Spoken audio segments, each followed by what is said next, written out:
दोन्ही राष्ट्रवादींनी एकत्र यावं हे अजित पवारांचं स्वप्न होतं. आमच्या समोरच विलिनीकरणाची चर्चा झाली होती. राष्ट्रवादीचे नेते आणि अभिनेते सयाजी शिंदे यांचा गौप्यस्फोट.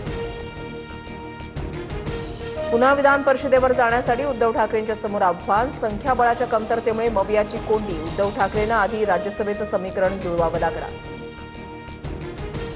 काँग्रेस आगामी सर्व निवडणुका स्वबळावर लढणार. पवारांच्या राष्ट्रवादीवर अवलंबून राहू नका. मुंबईतील नेत्यांच्या बैठकीमध्ये पक्ष नेतृत्वाच्या सूचना. सूत्रांची माहिती. चंद्रपूरमध्ये भाजपची ठाकरेंच्या शिवसेनेला ऑफर. 1.25 वर्ष महापौरपद, 2 वर्ष स्थायी समितीचं अध्यक्षपद आणि उपमहापौरपदही देण्याची चर्चा. काँग्रेसची कोंडी होण्याची शक्यता. छत्रपती संभाजीनगरच्या सीटीईटी परीक्षा केंद्रामध्ये दागिन्यांना बंदी. महिला उमेदवारांना मंगळसूत्र काढायला लावल्यानं संताप. सरकारनं नियमावली बदलण्याची अंबादास दानवेंची मागणी. तर घटनेची चौकशी होणार. मुख्यमंत्र्यांचं आश्वासन. तेलंगणामध्ये महात्मा फुलेंच्या पुतळ्याच्या विटंबनेचा प्रयत्न. प्रकाश आंबेडकरांचा ट्विट करत आरएसएसवर निशाणा. तर दोषींवर कठोर कारवाई करा. छगन भुजबळांचं केंद्रीय गृहमंत्री अमित शहांना पत्र. एखाद्या व्यक्तीचा धर्म, भाषा, खाण्याच्या सवयी वेगळ्या असू शकतात, मात्र आपण समाज, संस्कृती आणि राष्ट्र म्हणून एक आहोत. सरसंघचालक मोहन भागवत यांचं हिंदू मुस्लिम ऐक्यावर भाष्य.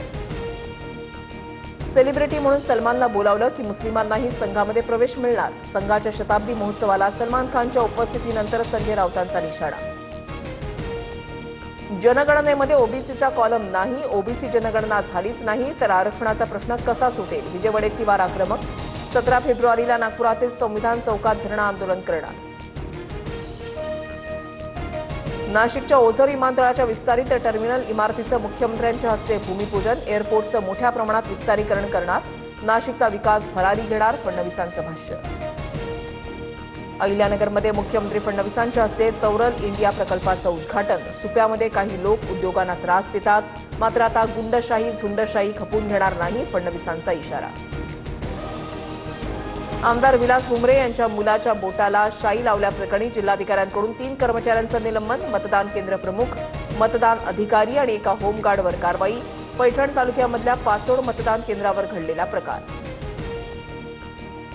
कर्नाटकच्या विजयपूर जिल्ह्यामधील मंगलोर गावाजवळ विमान दुर्घटना. बेळगावला जाणारं प्रशिक्षणार्थी विमान शेतामध्ये कोसळलं. कॅप्टनसह पायलट गंभीर जखमी.